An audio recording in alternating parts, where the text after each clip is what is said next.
Obviously big bash league के हवाले से जिसका ड्राफ्ट जो है वो कल हुआ और पाकिस्तान के बहुत ही कुछ अमेजिंग खिलाड़ी जो है वो लाइमलाइट में आए और नुमायां भी हुए।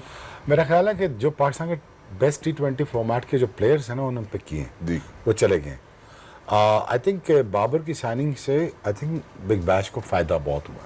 ठीक है, क्योंकि उनकी कि अपनी फ़ैन फॉलोइंग जो मर्ज की गई है बिग बैश में, तो आई थिंक उससे नंबर ऑफ सब्सक्रिप्शन बहुत बड़ी है, वॉल्यूम बहुत बड़ा है, the sale of the T-shirts can be स्काईरॉकेटिंग।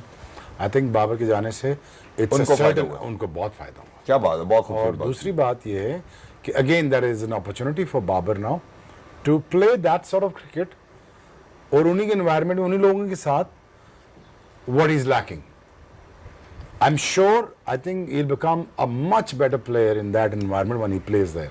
ठीक है, और when he is gonna come out of this whole thing, I think he will be asking the right question to induct me in the T20 format, because ये इसके बाद बहुत बड़ी opportunity. ठीक है। और यहाँ जो तैयारी हो रही है कैंप में, इतनी ज़बरदस्त तैयारी कर रहा है, ये उसके लिए नहीं तब आप ऑस्ट्रेलिया से खेल के आते हैं, एक स्किल लेवल में एनहांसमेंट तो आपको जरूर नजर आती है, यार, आप कॉन्फिडेंस अलग होता ऐसे इंसान भी बहुत बेहतर होके आते हैं। ओके, यू नो कोई एक फ़र्क एनवायरनमेंट है ना, बहुत अच्छा एनवायरनमेंट है, एक साफ़ सुथरा एनवायरनमेंट है, एक साफ़ सुथरी क्रिकेट है, एक सेट प्लान्स हैं, और बड़ा कम प्रेशर के साथ मेक श्योर किया जाता है आप क्रिकेट खेलें, लेस प्रेशर के साथ। ठीक है। तो आई थिंक आप जब जो उस माहौल में जाते हैं और रहते हैं, 2-3 महीने रहते हैं, अब काउंटी क्रिकेट से आप क्यों बेहतर प्लेयर बन के निकलते हैं? बिकॉज आप एक इंसान के बच्चों की तरह क्रिकेट खेलना शुरू करते हैं। आपको नहाना भी है मैच के बाद, अब सूट भी पहनना है, आपने जाना है, मेंबर से मुलाकात भी करनी, गपशप भी लगानी है। अब माजिद भाई हमारे करते रहना, इमरान खान करते रहना, ये सारी चलते रहना, उससे आप एक सर्टेन डिसिप्लिन मिल जाता। बट दूसरा, what world is doing differently, what we are not doing, वो आप जाके सीख के आएगा बाबर। तो I think it's a good choice, a very good move and a brave move by Babar. You could have said no to them जी, क्योंकि वो T20 से भी ड्रॉप हुआ है। अब वहां पे जाके बाउंस उसको मजे का मिलेगा, अच्छा बाउंस मिलेगा।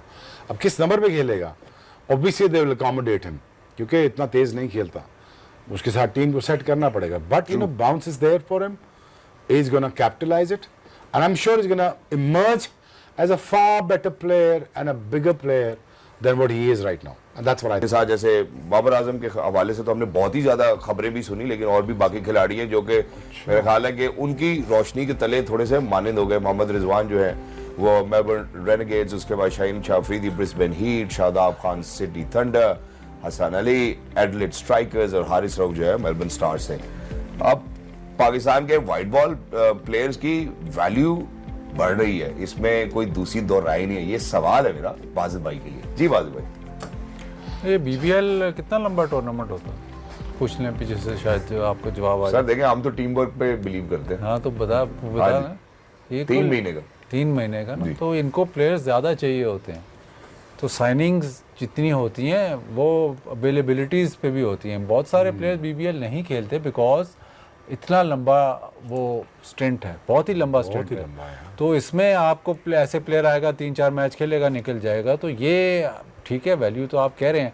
अब इसमें सबसे इंटरेस्टिंग बात ये होगी कि बाबर रिजवान को इन्होंने साइन किया है। शाहीन अपना क्या नाम है, हारिस रऊफ तो पहले भी खेले हैं, बॉलर्स हसन अली ये भी अब हुआ है, लेकिन बाबर रिजवान को कि किस तरह बाबर तो शायद कैप्टन भी बन रहे हैं, लेकिन ये किस तरह यूटिलाइज करेंगे, आया किस नंबर पे खिलाएंगे, और इनके साथ कौन खेल रहा होगा, मैटर करेगा। जो ओपनिंग जो जोड़ी बने, अगर बाबर और रिजवान दोनों अपनी अपनी टीमों से ओपन करते हैं, मेरा ख्याल रिजवान तो शायद करेगा, रिजवान के साथ साइफर्ट है शायद, तो आप देखें साइफर्ट एक बिल्कुल ही दूसरे तरीके का प्लेयर है। मेरा ख्याल बाबर जिसके साथ ओपन करेगा वो भी इसी किस्म का प्लेयर होगा।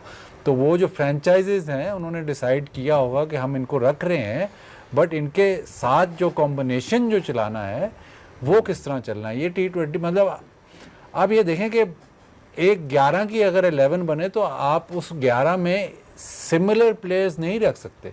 अगर 11 मतलब 6 आपके ऐसे प्लेयर्स हैं जो बहुत ही अच्छा खेलते हैं, बहुत बहुत लंबे परफॉर्मर्स हैं, बट T20 क्रिकेट में अगर वो एक ही जैसा खेलते हैं तो वो आपके टॉप 6 नहीं बनेगा। ठीक है, इसी तरह ये जो BBL में होगा वो भी ऐसे, मुझे शक यही है और मुझे बल्कि यकीन है कि इनको इस तरह यूज़ किया जाए। बात आपकी बिल्कुल ठीक है, लेकिन फिल वक्त जो मैं आपसे तस्करा कर रहा हूँ वो सिर्फ ये तस्करा कर रहा हूँ कि वो ओबीसी फ्रेंचाइजीज अपना नहीं। जरूर कैलकुलेट करेंगे, हर चीज़ करेंगे, लेकिन इतने अच्छे कंपैरेटिव एनवायरनमेंट में हमारे जब हम क्रिकेटर्स खेलेंगे या वाइट बॉल क्रिकेटर्स खेलेंगे, उनका जो लेवल ऑफ एक्सपोजर होगा विल बी डिफरेंट। वो अपना लोहा जरूर मनवाएंगे, उससे उनकी वैल्यू जरूर बढ़ेगी, स्केल बिल्कुल। बढ़ेगी। बिल्कुल एग्जैक्टली वो तो बिल्कुल आपकी बात ठीक है कि इतना बड़ा टूर्नामेंट है और इतना वो प्रोफेशनली रन टूर्नामेंट होगा कि जाहिर है उसमें स्किल मतलब बढ़ेगी। लेकिन इसका आप ये भी अंदाज़ा लगाएं कि जैसे फॉर इंस्टेंस शादाब है या ये जब प्लेयर्स पीएसएल खेलते हैं, जब उस एनवायरनमेंट अपनी फ्रेंचाइज के एनवायरनमेंट में आते हैं तो सडनली ये प्लेयर्स ज़्यादा अच्छा खेलते हैं। तो वो जो एनवायरनमेंट है कहीं ना कहीं वो भी लैकिंग है। तो अब जब पाकिस्तान यही प्लेयर्स जब पाकिस्तान टीम में जाते हैं, एक बात जो हम शायद ओवरलुक कर जाते हैं, जो फ्रेंचाइज क्रिकेट है वो फिर भी इंटरनेशनल क्रिकेट से ना एक स्टेप नीचे ही है। वो जो आप इंटरनेशनल कहते हैं उसमें एक स्टेप ऊपर ही है, जो भी है एक स्टेप ऊपर ही है, क्योंकि टॉप प्लेयर्स खेल रहे होते हैं, उसमें कोई वीक लिंक नहीं होता। तो फ्रेंचाइज से हम देखते हैं कि नहीं यार ये तो बहुत ही ज़बरदस्त खेल रहा है,